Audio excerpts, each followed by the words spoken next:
জাতীয় থেকে আন্তর্জাতিক প্রান্তিক জনপদ থেকে নগর চারপাশে ঠিক কী ঘটছে এই মুহূর্তে তা নিয়ে আয়োজন এখন চারদিক। সঙ্গে আছে আমি সিফাত শাহরিয়ার। টানা পঞ্চম দিনের মতো ইরান ও ইসরায়েলের মধ্যে চলছে হামলা পাল্টা হামলা। সোমবার রাতভর তেল আবিবকে লক্ষ্য করে 30টি মিসাইল ছুড়েছে তেহরান। পাশাপাশি হামলা হয়েছে ইসরায়েলের সামরিক স্থাপনা ও মোসাদ অপারেশন প্ল্যানিং সেন্টারে। ইসরায়েলের সাম্প্রতিক সময়ের সবচেয়ে শক্তিশালী হামলার প্রস্তুতি চলছে বলেও জানায় আরসিজি। জবাবে ইরানের বিপ্লবী গার্ডের জ্যেষ্ঠ কমান্ডার আলী সাদমানিকে হত্যার দাবি করেছে তেল আবিব। এছাড়াও তেহরান, তাবরিজ ও ইস্পাহানেও চালানো হয়েছে হামলা। এমন পরিস্থিতিতে সামরিক অস্ত্রবিরতির পরিবর্তে যুক্তরাষ্ট্র পুরোপুরি সংঘাত বন্ধ করতে চায় বলে জানিয়েছেন ডোনাল্ড ট্রাম্প। পাশাপাশি সংঘাত বন্ধে ভাইস প্রেসিডেন্ট ও মধ্যপ্রাচ্যের বিশেষ দূতকে তেহরানে পাঠানোর পরিকল্পনাও করছেন তিনি। এদিকে ইরানে ইসরায়েলের সাম্প্রতিক হামলার উদ্বেগ জানিয়ে মধ্যপ্রাচ্য জুড়ে সংঘাত ছড়িয়ে পড়ার আশঙ্কা করছেন চীনা প্রেসিডেন্ট শি জিনপিং।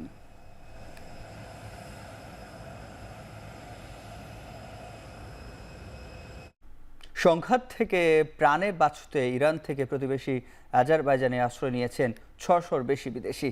ইসরায়েলে অব্যাহত হামলার মুখে দলে দলে সীমান্তের দিকে যাচ্ছে হাজারো মানুষ। বার্তা সংস্থা এএফপি জানিয়েছে, আজারবাইজানের মাধ্যমে ইরান থেকে সরিয়ে নেওয়া হচ্ছে বিভিন্ন দেশের নাগরিকদের। ক্যাসপিয়ান সাগর উপকূল আস্তারা নিরাপত্তা চৌকি হয়ে সীমান্ত পার হচ্ছেন তারা। এরপর তাদের আজারবাইজানের রাজধানী বাকুর আন্তর্জাতিক বিমানবন্দর নেওয়া হচ্ছে। সেখান থেকে বিভিন্ন ফ্লাইটে নিজ নিজ দেশের উদ্দেশ্যে যাত্রা করছেন তারা।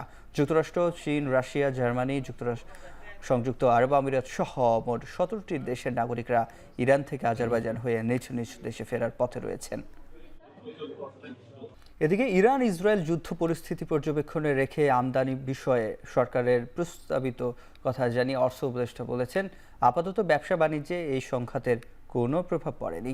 আগের দরেই জ্বালানি সহ প্রয়োজনীয় পণ্য আমদানি হচ্ছে।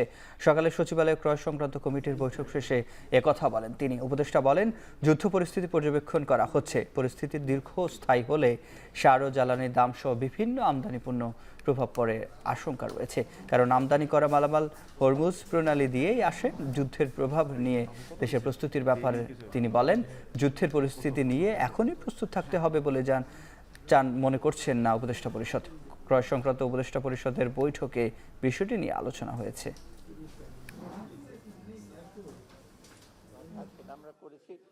আর এই ছাড়া তেমন কিছু হয়নি। ইরাকের যুদ্ধে আমরা একটা অবজার্ভ করছি, আমরা দেখছি ইমিডিয়েটলি কিছুটা বেড়েছে, বাট এখন আমাদের যেগুলোতে আমরা অলরেডি অর্ডার প্লেস করেছি ওটা এফেক্ট করে নাই। আমরা অবজার্ভ করছি যে এই যে গ্যাস প্রাইস বা এলএনজি প্রাইস যদি বেড়ে যায়, এটা উইল টেক কেয়ার হবে। আজকে যেটা দিলাম ওটা ওল্ড প্রাইসে ওরা কোট করেছে, ভাগ্য ভালো যে ওই প্রাইসে আমরা পাবো আপাতত। বাট আমরা অবজার্ভ করছি যদি যুদ্ধটা বেশি দিন চলে, এটা এফেক্ট যদি হয় তখন আমাদের উপর একটু প্রেশার পড়বে না। বিশেষ প্রশ্ন যেমন আজকে আমরা যেগুলো আমরা অ্যাপ্রুভ করলাম এলএনজি সার আনার ব্যাপারে, তো যে প্রাইসে করেছে ওটা ইমিডিয়েটলি আজকে তো অর্ডার চলে আসবে। কিন্তু ভবিষ্যৎ যখন কোটেশন আনবো তখন হয়তো কিছুটা রিফ্লেক্ট করবে। আমরা তো এলএনজির উপর ডিপেন্ড করি বেশি, এবং ইভেন শুধু যুদ্ধ তো শুধু এনার্জি প্রাইস না, আমার সার যেগুলো আসবে, আপনি জানেন বেশিরভাগ জাহাজ আসে কোন দিক থেকে, যে হরমুজ প্রণালী দিয়ে আসে, সেটা এফেক্ট করতে পারে। আমার মনে হয় এই জিনিসটা বেশি দিন চলবে না। ইরানে বাংলাদেশিরা ভয়ঙ্কর পরিস্থিতির মধ্যে আছেন। সবাইকে নিরাপদে সরিয়ে নিতে কাজ করছে পররাষ্ট্র মন্ত্রণালয়। বিকেলে ইরান ইসরায়েল সংঘাত ও প্রবাসী বাংলাদেশিদের নিরাপত্তা নিয়ে সংবাদ সম্মেলনে কথা বলেন ভারপ্রাপ্ত পররাষ্ট্র সচিব রুহুল আলম সিদ্দিকী। তেহরানে কিছু বাংলাদেশি আছে যারা এখন এই হামলার সবচেয়ে হামলায় ক্ষতিগ্রস্ত হওয়ার সম্ভাবনা আছে। তাদেরকে আর আমাদের দূতাবাসে যারা কাজ করছেন তাদের জন্যই আমরা এখন কাজ করছি, যাতে এরা নিরাপদে থাকতে পারে। আমরা আমাদের পররাষ্ট্র মন্ত্রণালয় এবং বাংলাদেশ দূতাবাস তেহরানে হটলাইন চালু করেছি, যাতে বাংলাদেশি যারা আছে তাদেরকে আমরা সেবা প্রদান করতে পারি। ইরান ছাড়াও আপনারা জানেন যে আমাদের আশেপাশে আরও কিছু দেশে প্রবাসী বাংলাদেশিরা আছে, যেমন ইরাকে আছে, সিরিয়াতে খুব বেশি নাই, লেবাননে আছে, আর জর্ডানে আছে। তা আমরা আমাদের এই দূতাবাসগুলোর সাথেও নিয়মিত যোগাযোগ রক্ষা করে যাচ্ছি। এই দূতাবাসগুলোতেও আমাদের হটলাইন চালু হয়েছে এবং তারা ওখানে প্রবাসী বাংলাদেশিদের সাথে নিয়মিত যোগাযোগ রক্ষা করে যাচ্ছেন। তবে মানে খুশির বিষয় হলো, আশার বিষয় হলো যে এই দেশগুলোতে এখন পর্যন্ত কোনো ধরনের আক্রান্ত হওয়ার কোনো সংবাদ আমাদের কাছে নাই।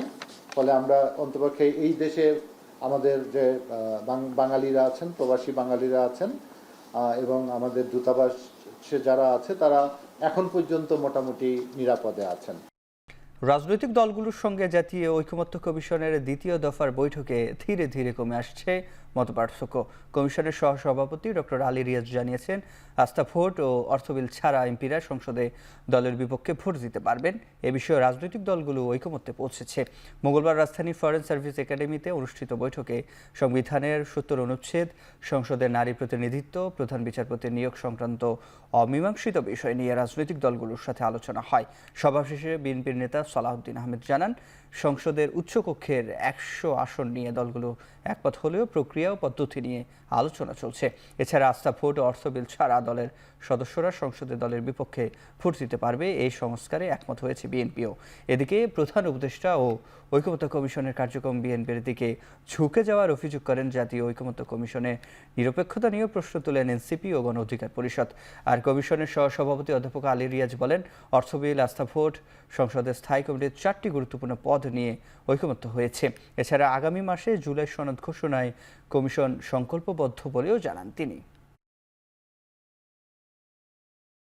আস্থা ভোট এবং অর্থ বিল এই দুইটা বিষয় বাদে ৭০ অনুচ্ছেদে সংসদ সদস্যরা স্বাধীনভাবে ভোট প্রদান করতে পারবেন দলের বিপক্ষেও। আমাদের দলের অবস্থান হচ্ছে, তার সাথে আমরা লিখিত প্রস্তাবে যেটা আগে দিয়েছিলাম, জাতীয় নিরাপত্তার বিষয় উইদিন ব্র্যাকেট যুদ্ধ পরিস্থিতির মতো কোনো বিষয় থাকলে সেই ক্ষেত্রেও সংসদ সদস্যগণ স্বাধীন থাকবেন না। জামাত ইসলামীর সাথে আমাদের কথা হয়েছে, আমরা আশা করছি কালকে তারা এই টক্সে জয়েন করবে। আশা করছি যে আগামী 12 কার্যদিবসে এই অনেকগুলো এই ক্রুশিয়াল যে টক্সটা এটা কমপ্লিট হওয়ার আশা করছি। আমরা আগামী সপ্তাহে আশা করছি রাজনৈতিক দলগুলো এই বিষয়ে এখানকার আলোচনার পরিপ্রেক্ষিতে তাদের অবস্থানের পরিবর্তনের প্রয়োজন হলে দলের সাথে আলোচনা করে আমরা এ বিষয়ে কথা বলবো। বিভিন্ন রকম প্রস্তাব আছে, এই প্রস্তাবগুলোর কিছু যা সংবিধান সংস্কার কমিশনের পক্ষ থেকে, নির্বাচন ব্যবস্থা সংস্কার কমিশনের পক্ষ থেকে বাইরেও আমরা যখন রাজনৈতিক দলগুলোর সাথে আলোচনা করেছি সেই সময় কিছু কিছু প্রস্তাব এসছে, সেগুলো নিয়ে আমরা কথাবার্তা বলেছি। জাতীয় নির্বাচনের সময় ঠিক করা নিয়ে যে আলোচনা হয়েছে তাতে সবার মধ্যে স্বস্তি ফিরে এসেছে বলে মনে করেন বিএনপি স্থায়ী কমিটির সদস্য আমির খুরশি মাহমুদ চৌধুরী। সকালে গুলশানে বিএনপি চেয়ারপারসনের কার্যালয়ে বাংলাদেশে নিযুক্ত ব্রাজিলের রাষ্ট্রদূতের সাথে সাক্ষাৎ শেষে সাংবাদিকদের তিনি একথা বলেন। জাতি কিন্তু অত্যন্ত আনন্দিত, এরকম একটি সিদ্ধান্তে আসার পরে সবার মধ্যে একটা স্বস্তি ফিরে আসছে এবং এই জায়গাটার মধ্যে কোনো অসুবিধা আমি দেখছি না।